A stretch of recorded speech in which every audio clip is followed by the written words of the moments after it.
எப்படி இருக்கீங்க? இன்றைக்கி நம்ம கிச்சனில் ஒரு கீரை பொரியல் ரெசிபி தாங்க பார்க்க போகிறோம்.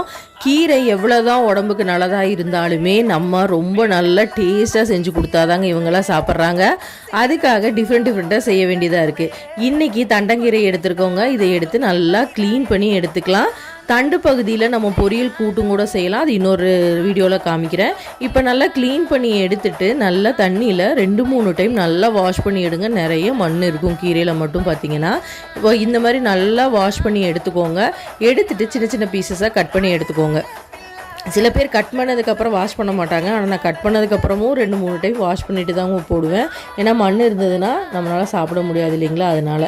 இப்போ இதையும் 2-3 டைம் நல்லா தண்ணி விட்டு நல்லா வாஷ் பண்ணி எடுத்துக்க போகிறேன். இப்போ ஒரு கட்டு கீரை எடுத்துருக்கேங்க. இதுக்கு 20-25 சின்ன வெங்காயம் முறித்து வச்சுருக்கோம். அது சின்ன சின்ன பீசஸாக கட் பண்ணி எடுத்துக்கோங்க. இதுக்கு 4 வரமிளகா எடுத்துக்கிறாங்க. காரத்துக்கு தகுந்த மாதிரி நம்ம போட்டுக்கலாம்.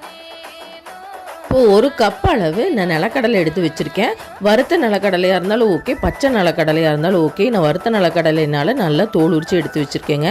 4-5 பல் பூண்டை இந்த மாதிரி தட்டி எடுத்துக்கோங்க. தட்டிட்டு நீங்கள் தோல் உரித்து எடுத்திங்கன்னா ஈஸியாக வந்துடும். அவசர சமையலுக்கு நான் இந்த மாதிரி தாங்க ட்ரை பண்ணுவேன்.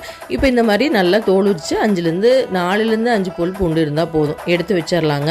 இப்போது நம்ம தோல் நீக்கி எடுத்து வச்சுருக்கிற நிலக்கடலையை இந்த மாதிரி 1 பாதியாக நான் உடச்சி எடுத்து வச்சுக்கிறேன். இப்போ அடுப்பில் கடாயை வச்சு சூடானதும் 2 டீஸ்பூன் அளவு ஆயில், 1/2 டீஸ்பூன் கடுகு, 1 டீஸ்பூன் அளவு கடலைப்பருப்பு, 1 டீஸ்பூன் உளுந்த பருப்பு சேர்த்தி பொரிஞ்சதுக்கப்புறம் 4 வரமிளகா, தட்டி வச்ச பூண்டு, நம்ம உடச்சி எடுத்து வச்சுருக்கிற 2 பாதியாக உடச்சி எடுத்து வச்சுருக்க நிலக்கடலையும் போட்டு லைட்டாக வறுத்து விடுங்க. பச்சை நிலக்கடலையாக இருந்தால் கொஞ்சம் நேரம் நல்லா வறுத்து விடுங்க. இன்றைக்கி நான் வறுத்த நிலக்கடலைனால 2 நிமிஷம் வதக்கினா போதும். இது கூட கட் பண்ணி எடுத்து வச்சுருக்க சின்ன வெங்காயத்தையும் போட்டு நல்லா வதக்கி விடுங்க. தேவையான அளவு உப்பு போட்டுக்கலாம். 1/4 டீஸ்பூன் மஞ்சத்தூளும் போட்டு நல்லா வதக்கி விடுங்க. இப்போது கீரையும் நல்லா வாஷ் பண்ணிவிட்டு இது கூட சேர்க்க போகிறோங்க. இதை நல்லா மிக்ஸ் பண்ணி விட்டுட்டு நம்ம மூடி போட்டு குக் பண்ண போகிறோம். தண்ணி எதுவும் சேர்த்த வேண்டாம். கீரையிலேருந்து நல்லா தண்ணி விடும். இப்போ பார்த்தீங்கன்னா நல்லா வெந்து வந்துருச்சு. நல்லா மிக்ஸ் பண்ணி விடுங்க. தண்ணியும் நல்லா விட்டுருக்கு. இது நல்லா மிக்ஸ் பண்ணி விட்டுட்டு நம்ம மறுபடியும் இதை மூடி போட்டு குக் பண்ண போகிறோம். இப்போ நிலக்கடலை கூட நல்லா மிக்ஸ் பண்ணி விட்டுருங்க. பார்த்திங்கன்னா நல்லா சுருண்டும் வந்துருச்சுங்க. இப்போ 1 நிமிஷம் நம்ம மூடி போட்டு வச்சிடறோம்.